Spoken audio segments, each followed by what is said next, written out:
Yeah. Hey, welcome back, guys. Actually, Chase, we're about to share a really cool episode. We had a very interesting guest, and this guy is super energetic and has a pretty robust background. Uh, he's got the dietitian's education. He does sales and food service. Man, he knows just about anything and everything in the world of food service. He's awesome, funny guy to just have a good time, sit down, chat about food with. And man, he is one of the most philosophical people I've ever known, and continues to be one of my favorite people to just sit down and have a fun and entertaining chat with. So I think, one, I had a great time talking.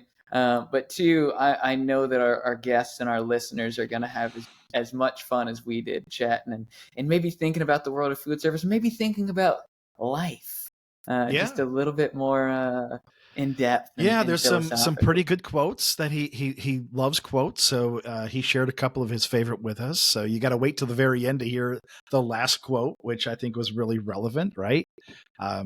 He was fantastic. So I hope everybody enjoys this upcoming episode. And we're going to be speaking with our new good friend, Mike Levison. Yes, indeed. Welcome, explorers. Fasten your taste bud, folks. This is the Flavor Expedition, and we're ready to embark on an incredible journey through the world of flavors. We're diving into the depths of food trends, exploring exotic taste, and navigating the ever-evolving food and beverage industry.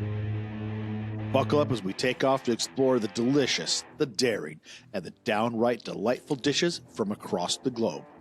We're ready to set your palates on flavor-packed adventure, so let's get rolling.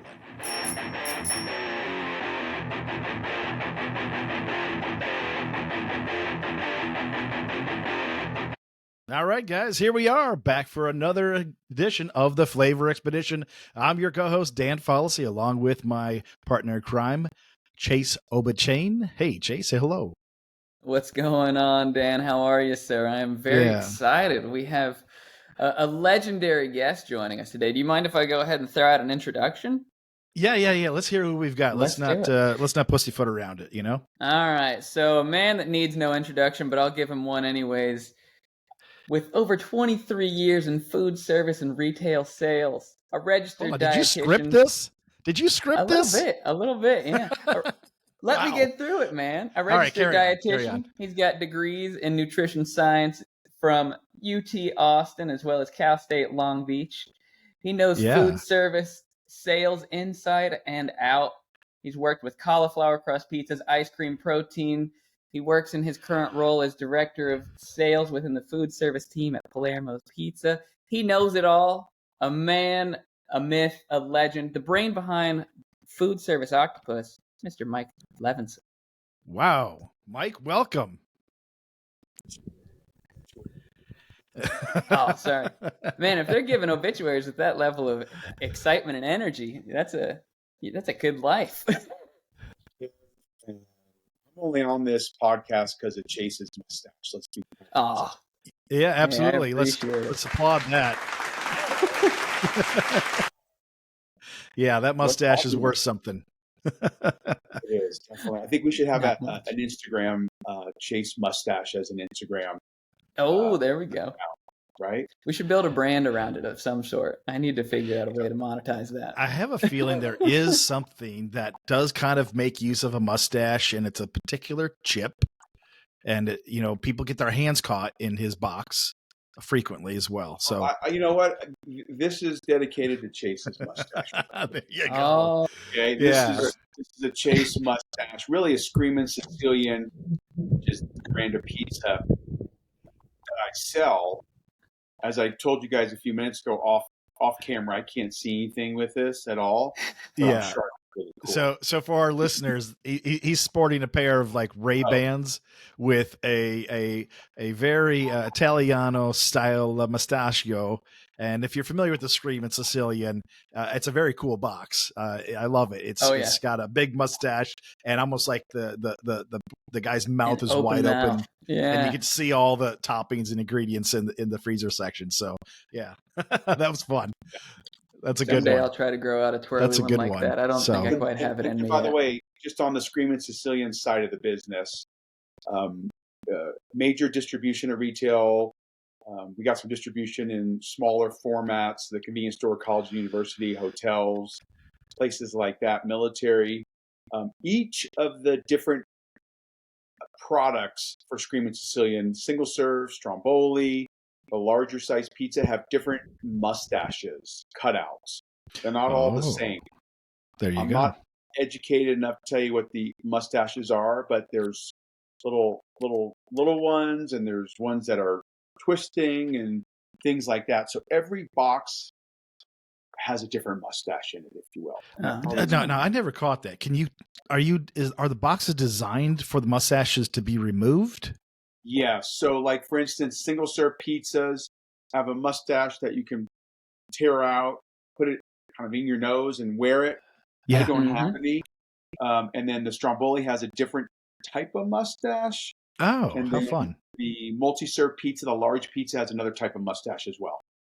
Yeah, so, so interesting because I know, Chase, you want to say something about that because you're a mustache expert, but I love the fact that I love this idea and this conversation around the retail side CPG of it, because we so often focus on conversations in food service and, more of the, chain sale accounts or even the independent operators and things like that. So hearing something like that, which you really can't do in your traditional food service channels, but doing it in the categories that you're talking about, I think should be, pretty cool, like a Super Bowl ad, like everyone's sporting their mustache, right?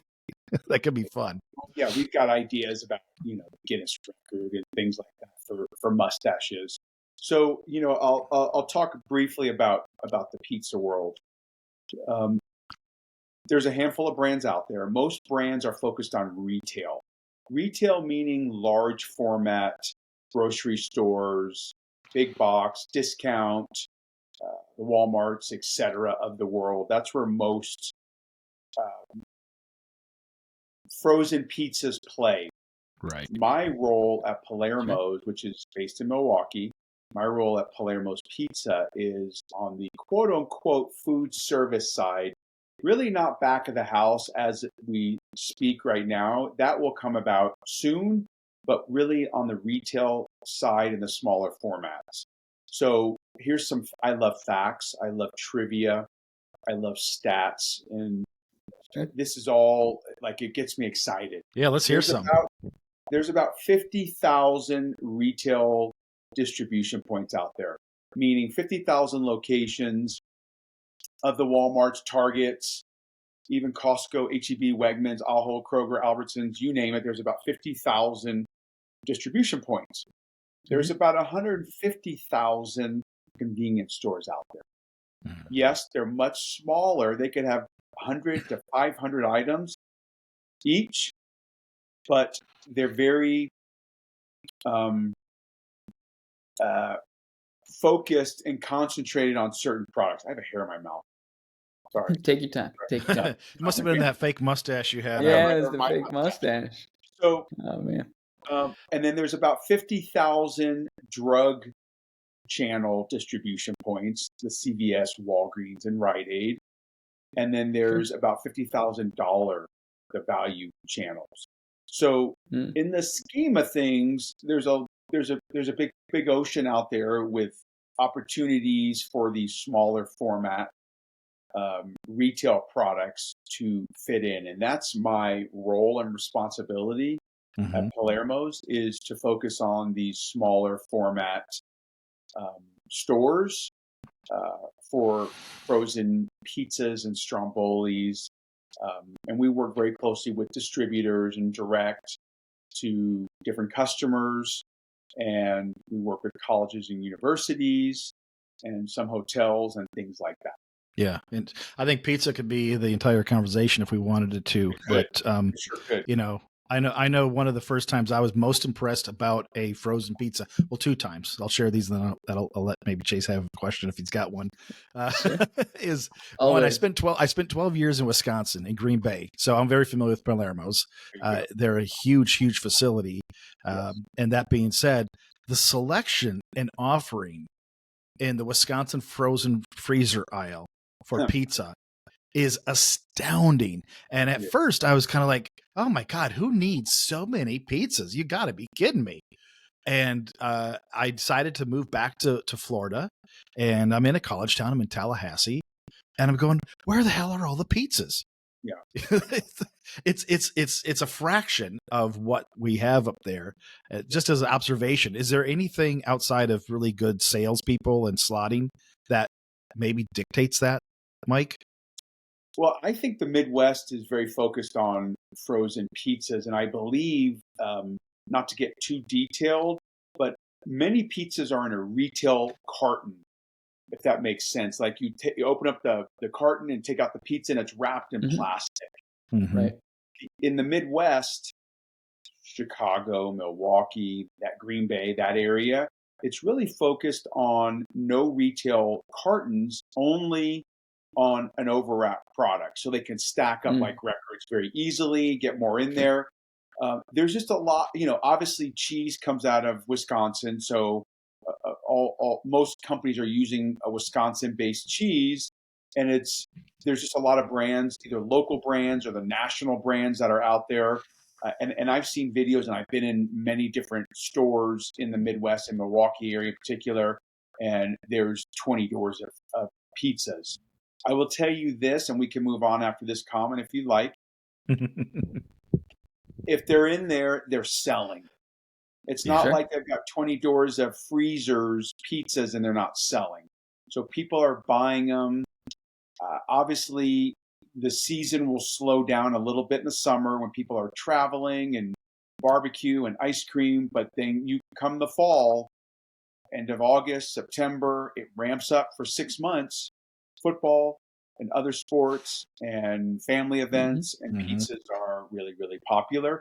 Pizzas have come a long way in the last 10, 15 years. Back in the day, pizzas were not as attractive and tasty as they are now. Yep. And there's some amazing products. And I'll plug Palermo's once again. We've got some of the best products out there, best branding out there, major distribution, and a fantastic family brand that anyone listening, I recommend Screamin' Sicilian, Urban Pie, Connie's. There's a bunch of brands that we own.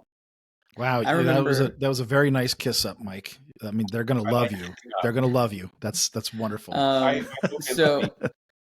So one thing, I don't know if this is quite canon yet, but during the pandemic, I actually first tried the calzone, and I remember popping the mustache, on my nose and wearing it. And I looked into the mirror and I said, maybe this is the new look for me.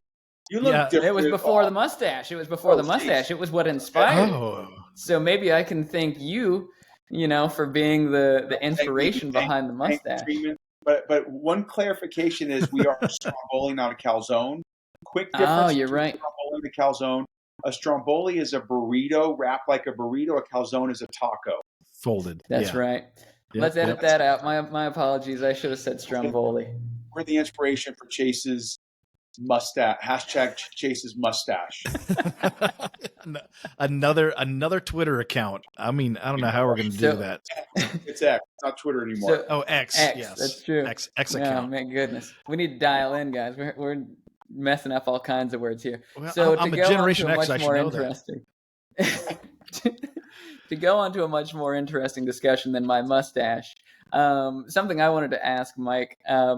What are some of the biggest trends that you're seeing out there right now in food service? Maybe as it pertains to food service as a whole, or even I know you were talking a bunch, and we've had a lot of discussions around C-store food service. Anything big that stands out as what's on the horizon, either for this year or the coming years?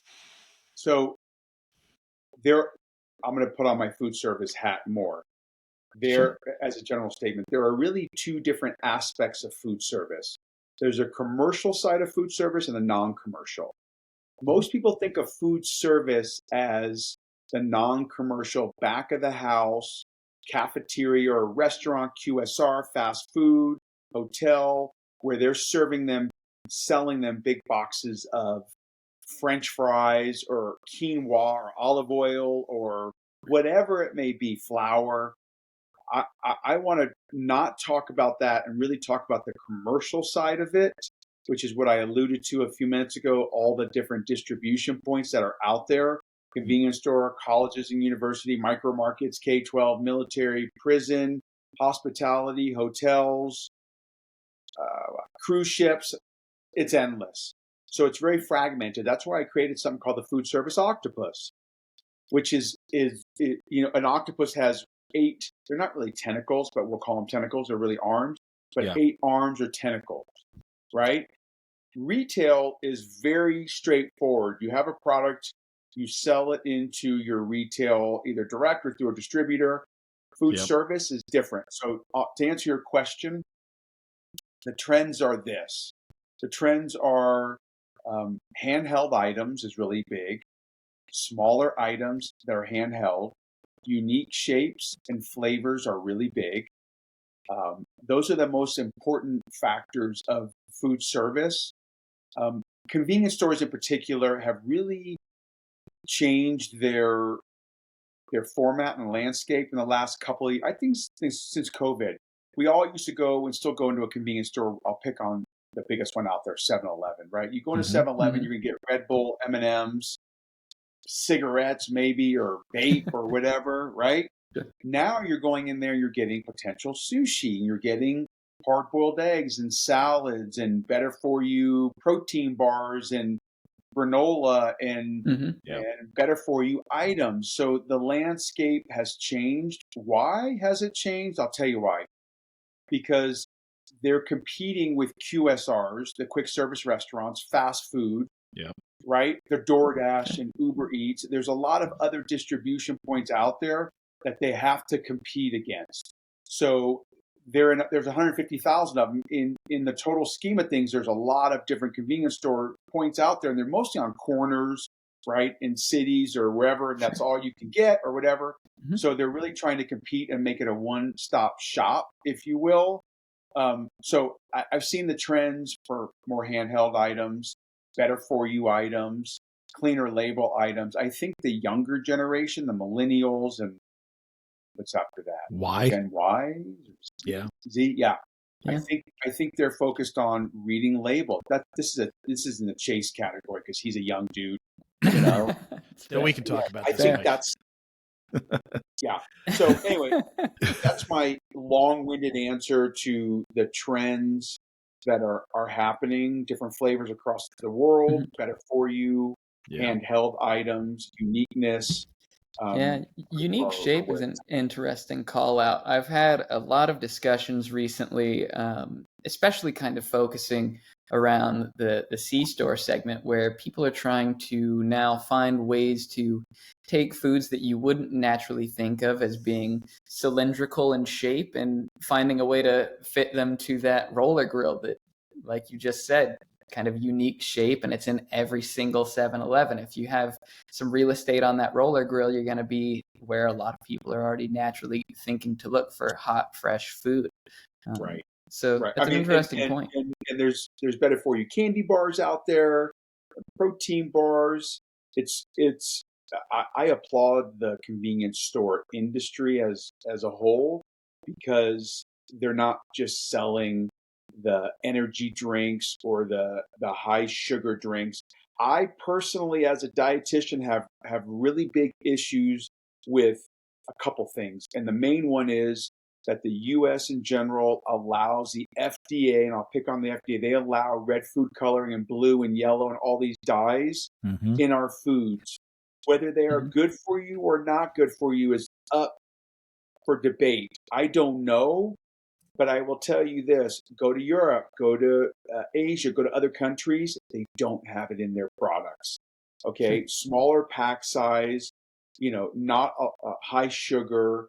So it's a tough one, and there's a lot of products out there that have food coloring that you don't even think has food coloring in it, believe it or not. So I know California, I believe in 2026, 2027 is banning it. So I'm hoping that the U.S. follow suit and will ban these artificial flavors. Well, globally speaking, a lot of those things that you mentioned, Mike, are illegal in Europe. I mean, you flat out cannot put them in. So I love that you put on your registered dietitian hat and looked at that perspective of everything, because there's so many things that you can do with natural flavors or natural colors. And, it's just, I think it's starting to take off more and more. Every year you do see something a little bit more focused around a specific color that's more natural, or they're trying to push those natural colors to get as close to those artificial ones that people don't know about. I think cheese is interesting, as we've talked about it, but annatto is used often for colored purposes. It doesn't, supply any real distinct flavor. It could have been saffron, but that's just way too expensive, right? So it's a price factor. Yeah. Why that I'm not going to mention the big brands, but that's why they do that, because of, in the U.S., whether it's a cereal, a yogurt, candy, gum, flavor, drinks, whatever it is, it's a price factor. And it's still up for debate whether it causes ADHD or it causes cancer or causes this, or I don't know. But they're not necessary. I mean, even toothpaste has it, right? Yeah. It feels like, if anything, it provides an interesting opportunity for all of those food scientists out there to, get back to the drawing board and just lean into the naturally occurring flavors or colors of their products that they're working with and take those out. I don't think that you have to have things that are fluorescent colors in order for them to taste good. And I feel like we're also culturally moving away from that, as it was kind of the feel of the 90s and early 2000s. And we're moving towards a much more holistic type of health-centric culture. Well, I'll keep my dietitian hat on for a minute. People have asked me many times, and I've been a dietitian since 1997, somewhere in there. People ask me, like, how can you work for like a pizza? And I think pizza's healthy. I really do. You don't want to eat a lot of anything, right? It doesn't matter. You eat too much broccoli, you're going to have issues. You eat too much carrot, you're going to get beta carotene, vitamin A, and you're going to turn orange. Yeah. But I think pizza covers all the food groups. And the company I work for, we are very focused on premium, cleaner label, better for you, whole milk mozzarella products. So, I think there's room for it. I just don't know if there's room for all of the red food coloring and yellow and blue and green and dyes that are in products. And I think I'm guilty of using one that I use every day.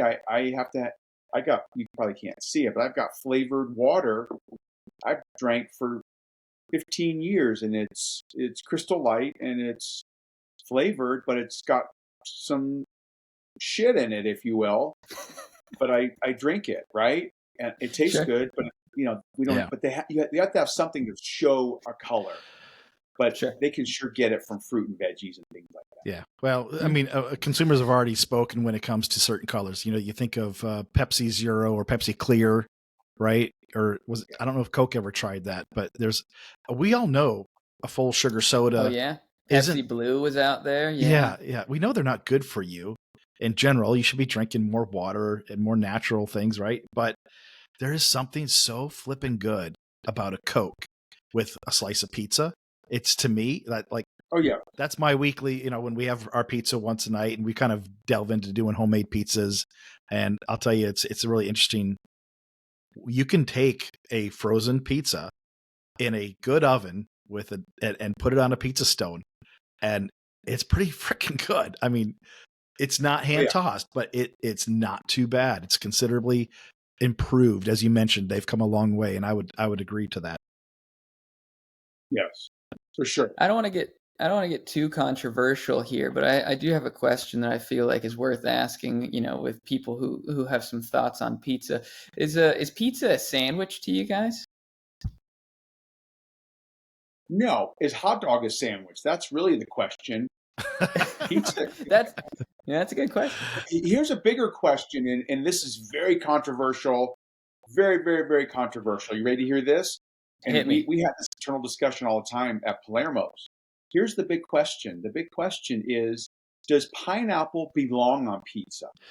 Oh. Yeah. That's a big one. Why is that such a challenging question for people? I think, yeah. Yeah. Why is that so tough? It's mind blowing. Yeah. It's really tough out there. My opinion is anything belongs on pizza. I think the traditional pizza from Italy or New York, if you will, was a dough, was red sauce and cheese, right? And then some spices. But you find jalapeno, you find all kinds of things on pizzas now. Yeah. So, and we used to make, and we still might make, a pizza that has pineapple on it. It's delicious because it's sweet, but it's savory. It's kind of like your Coke and pizza comment, right? The pizza is salty and savory, and that Coke is sweet. So kind of like pretzels and chocolate, if you will. Sure. Yeah, definitely.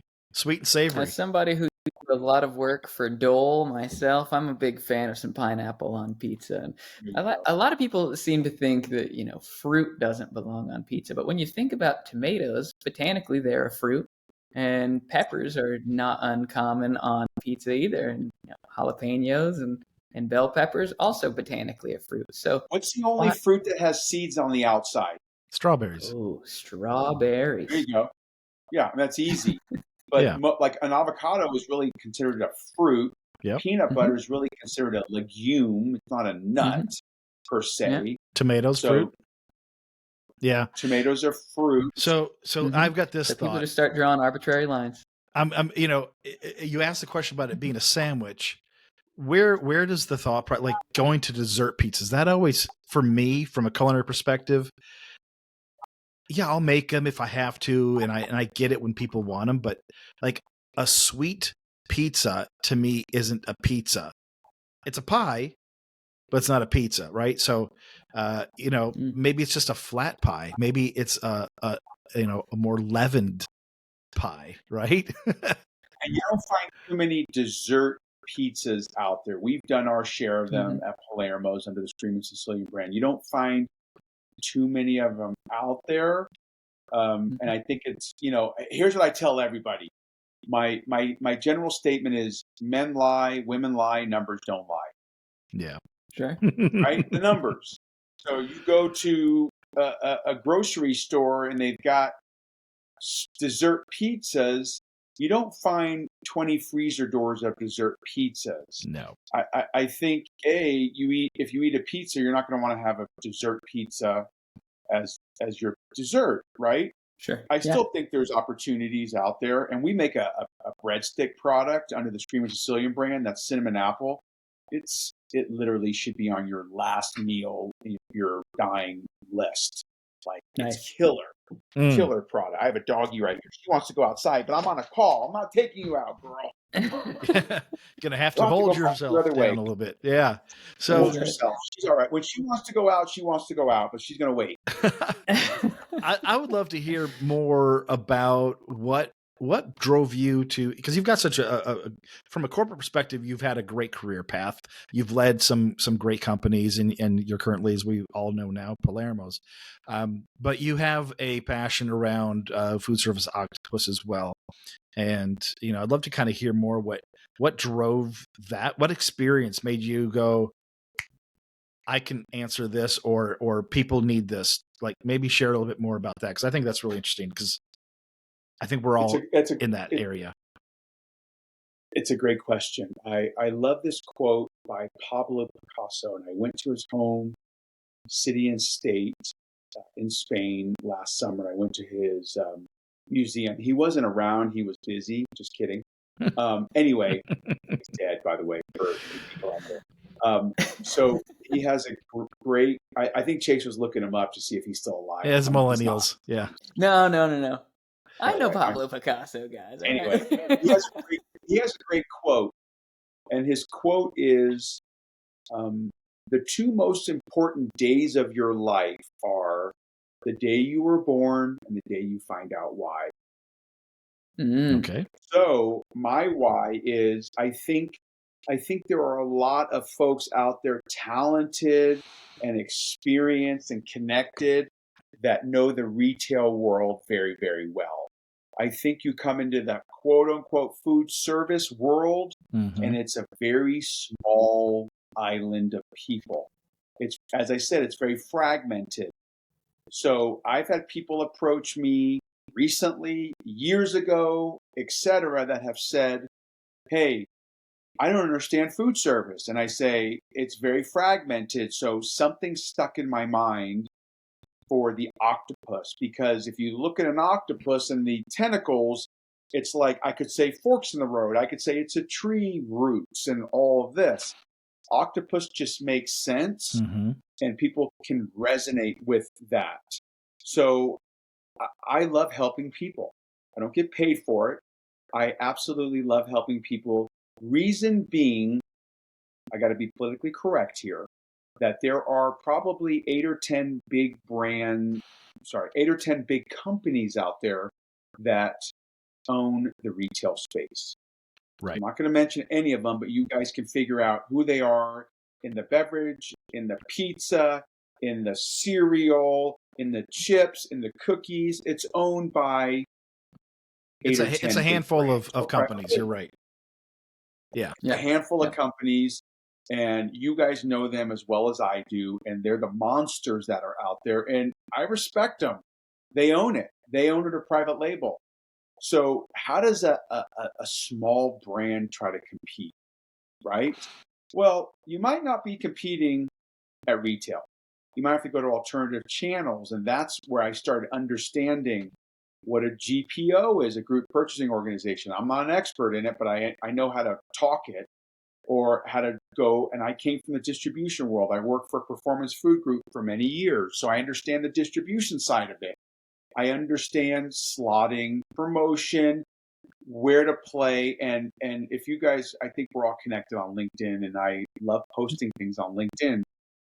I was talking to a couple guys last week on a call, and the guy said something about the word emerging, and I said, James, whatever his name is, what'd you say? Did you say emerging? He said emerging, and I said, oh, I thought he said submerging. So then it stuck. Are you an emerging brand or a submerging brand? So the big question that brands need to ask themselves, Cliff Notes version, is what makes my product different?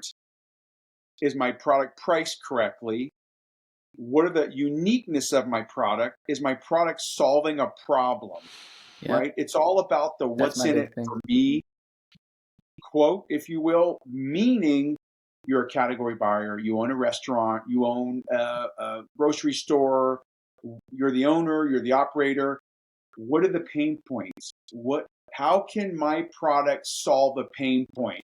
If you've got, and this is a true story, if you've got a peanut butter product and it's no different than the big boys out there, but you have a different packaging, it ain't going to happen. It ain't going to happen. If you have a picture of your dog and cat, true story, dog and cat on your peanut butter jar, but it's the exact same as the big guys out there, how are you going to compete? You got to be different. You got to be unique. You got to do something different, whether it's on the social media marketing side. So to answer your question, Dan, I figured out that I don't know everything, but I could figure out who to go to and contact. And I want to help brands out there. There's no MO behind it. I'm not trying to do something different behind the scenes. I think people need help. Yeah. And that's my biggest thing is if you are, you guys know me, Chase knows me a lot more than you do now, Dan, but I'm pretty cut and dry. I don't bullshit. Yeah. If you've got a product that, I just think it's really cool. One of the things that Chase and I often talk about it. I threw a crazy idea out to him the other day about feeding, the homeless and leveraging all these empty shopping mall plazas. And why doesn't anyone use those spaces to turn them into communities for the homeless and educate them, right? And it's dollars and things, but it really comes down to getting the right people aligned. And that's a very big idea, but kind of getting a little bit smaller to the food service octopus it's creating that community. And it says actually on your website, which is, available to click on through your LinkedIn profile and everything, but it's a free community to sign up for. Am I right about that? Yeah.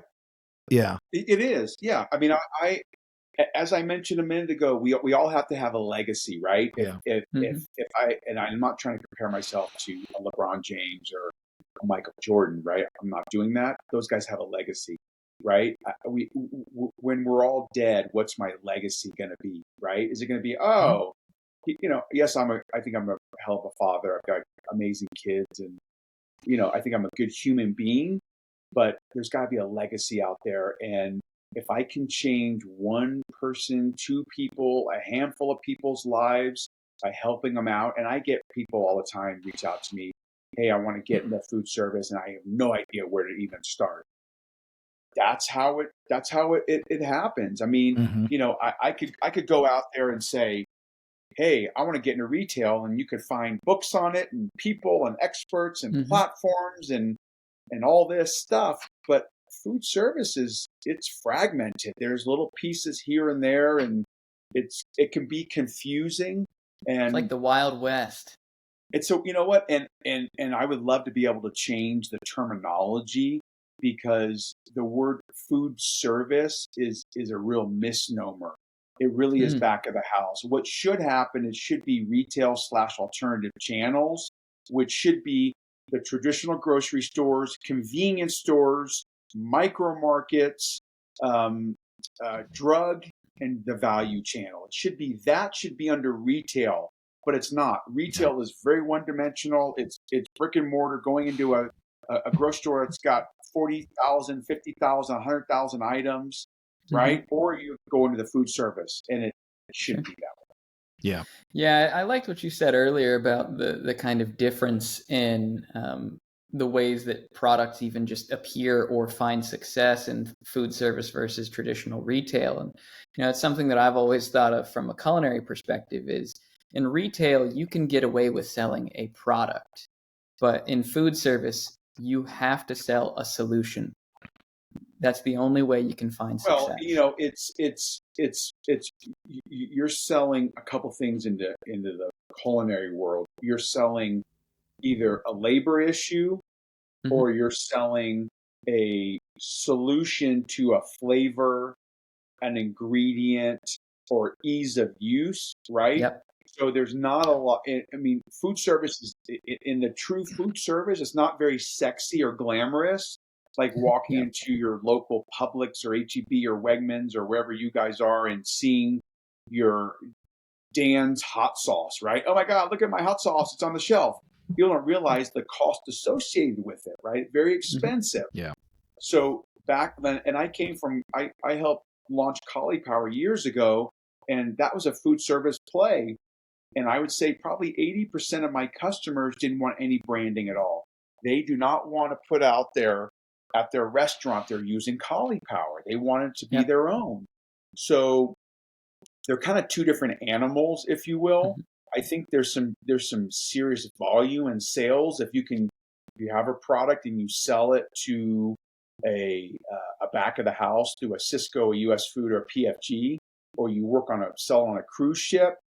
The volume is astronomical. It's huge and it's very consistent, right? Right. And I think it's great. The problem is that most back of the house products, whether it's an ingredient or it's a flavor, are going to be branded under a Cisco, US, PFG, Benny Keith, Shamrock, Chef's Warehouse, whatever brand. Right. So how do you get Dan's quinoa or Chase's artichokes into the back of the house? Very difficult unless you have something unique or it's priced correctly. Yeah. That's definitely a challenge I've addressed many times with customers I've worked with, and Chase, I'm sure you see that too. But it's, I think what happened here is a few years ago, I always comment about how Impossible broke that mold for people, and the expectation of branded names is that they can get it on the menu. Well, the fact is that they paid a very large marketing fee to keep their product in QSRs and Burger King specifically. And it's just, it's with anyone, you try to get to Disney. Disney is, you want to be sponsored and have your brand just to sponsor around their certain Dine Around Disney Days. Epcot, they've got huge events, right? It's $1 million contribution, and these startups don't have it. And they seem to, and they, because they see what they see successful as, impossible still on the menu years later. There's most likely there's some dollars behind funding that name. Well, I'm gonna reserve comments and opinions on the plant-based world in general. I will leave that to your imagination, but I will say Impossible and Beyond spent hundreds of millions of dollars on advertising and marketing, and they have arrows in their back because of it. And these smaller little brands are riding their coattails. I just don't see the sustainability in a plant-based product that imitates an animal-based product. I think there was a few minutes of time when people wanted to try it, but if you look at the data and you look at the big McDonald's and Burger King and other fast food establishments, they're DCing it big time. They're pulling it off the menu. Yep. It's not successful. Yep. And, as a dietitian, I'm happy to discuss it with anyone offline, online. I scratch my head in disbelief that anybody would want to take a product that tastes, smells, and imitates a animal product and have a plant-based and what is it? Analog. What'd you say? Analog product that imitates it. And speaking of GMOs, we're all about non-GMOs. You got to do your homework on that stuff. Yeah, for sure. I'll leave it at that. No, absolutely. I know we're getting towards the last little bit of our time here. One of the things I wanted to make sure to ask before we let you go and run free is what's one of the biggest Who let the dog out? Who? Who? But so what is one of the biggest misconceptions or, biggest pieces of knowledge that you feel like companies that are looking to get into food service just need to hear or don't understand, or something that you feel like you're always imparting that somebody can get out of?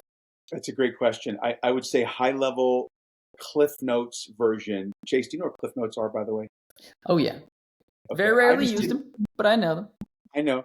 I mean, Dan, I don't know how old you are, but I'm 53. When I was a kid, I'd go to my local bookstore and buy Cliff Notes. Yeah, the little yellow books. And read them. And the little yellow books. Oh, yeah. I'd walk into my classroom and they'd be like, "You read a Cliff Note?" I'm like, "No, I know the story. I know everything." They're like, "What color shirt was Peter wearing?" "I don't know." Anyway, to answer your question in a Cliff Notes version, there's a couple factors. A, are you financed enough? Do you have enough money behind you? Because you'll run out of money. Yeah. Number one. And this is not an order of importance. Number two, is your product different, unique? Okay. Do you have expectations year 1, 2, 3, 4, 5, and 10? Do you have the right team around you? Sales, marketing, logistics, distribution, accounting, right? Do you have data, not from your friend saying that Chase's cookies, my grandma's recipe, are so fantastic, sure. Right? That you have actual data and feedback and the MVP, the minimal viable product. And I think the most important thing is, are you the right jockey? Because there's a lot of horses out there, and that's the most important thing. You got to be the jockey. You got to be the one that says, I've got a unique product, a different product, or I like to pick on Liquid Death. Massive company. I'm waiting for those guys to get sold. Massive company, great marketing. It's water marketing. They have money behind them, but a little different twist. There's some other players out there that are doing some different twists in stagnant, stale categories as well. But to come up with a peanut butter or another pretzel that's just like anything else out there, or a cookie because your grandmother, or popcorn, you better find the right channels and stop being a Me Too product, because you'll get crushed. And I think the stats show 80 to 90% of emerging brands are actually going to be submerging sooner than later. Sure. Yeah, that's cool. What's Nice. One last Good question, insight. if I can, Chase, if he allows me to, because he's a good time. I know, He's, right? he's a good timekeeper. Damn. You know, with all the great companies you've worked with, what is what's the most exciting or proudest moment, coolest accomplishment that you can speak to that you're like, man, we did that one right?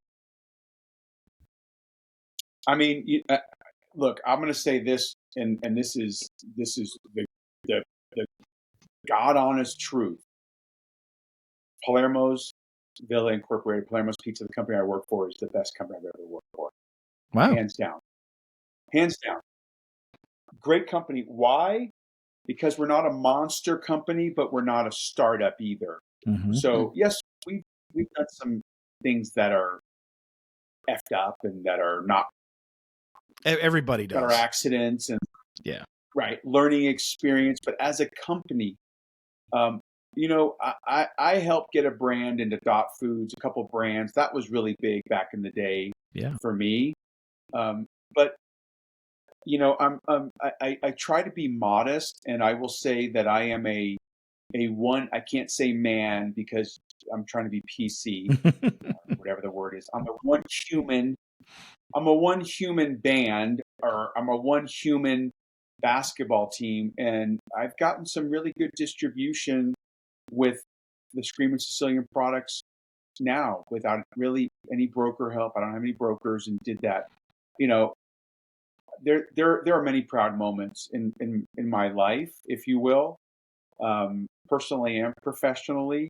It's hard to kind of narrow one down, but you know, I think working for Palermo's is a proud moment for me. Cool. That's exciting. It's nice to know you've progressed into your next role and still enjoy and love it. I think one of the fun things being a independent consultant, Chase and I have these conversations a lot, is being able to experience a lot of different companies and culture, and how they interact with you as a consultant. And sometimes they treat you like you're a direct employee, and they have you do everything that the employee who is directly hired goes through. And sometimes they are just like, let you be your own independent piece and bring in the value that you were hired for. So it's fun to see all these different places, but it's nice to hear that you feel comfortable and appreciate where you're at right now. Because I think a lot of life is about appreciation, right? It is. And, you know, I am employed by Palermo's, so I do work for them, but I do my side food service octopus just for fun. And it's my Uber Lyft driving time, if you will, right? It's my side hustle, and I love it. You know, I always say, and if anyone from Palermo's listens to this, my big quote that I always use is, for anything in life, is the juice worth the squeeze?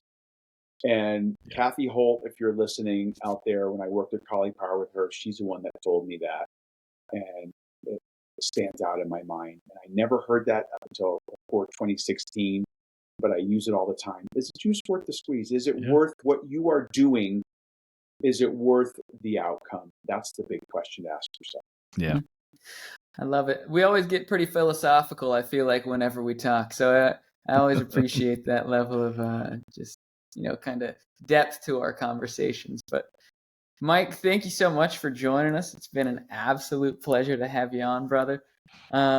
Anything that we missed? Anything else before we let you go? Anything that you feel like you haven't had the chance to talk about?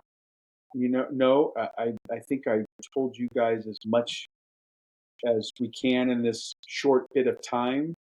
Anyone listening, if they ever need any advice, suggestions, help, guidance, connections in the food service world, I am always available, and I love to help out. Just don't contact me if you work for a competitor pizza, because I won't help you on that aspect of it. I love quotes. I love stats, and we could talk for hours about it. And I'm thinking of another quote, believe it or not, in my mind by Pablo Picasso. He said something, and I can end with this quote. I won't butcher it here. The purpose.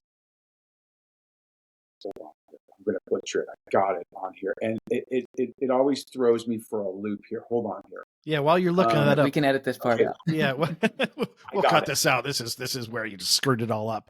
The show's over. Yeah, right? Show's over. Here it is. Ready? Yeah. Yeah. The meaning of life is to find your gift. The purpose of life is to give it away. There you go. Nice. Thank you. Thank you for sharing that. And thank you for sharing your time. Talking to you guys, and look forward to seeing you. Yeah. Yes. And if anybody Thanks wants for to reach hanging out out, with us, Mike. right? If anyone wants to reach out and find Mike on LinkedIn, that's a great place to find you. And I know there's a link right there to the Food Service Octopus. They can take a look and join the community and be a part of that as well. And hey, yeah, Chase, anything you want to add and take us out? No, I just want to say thanks again, Mike, for hanging out with us, taking the time to, give us your insights and thoughts and spread the good word on, both Food Service Octopus, Palermo's, and also just the world of food service in general. So thanks everybody for listening and joining us, and we'll see you out in the field. All right. Thanks, guys. Later, guys. Bye.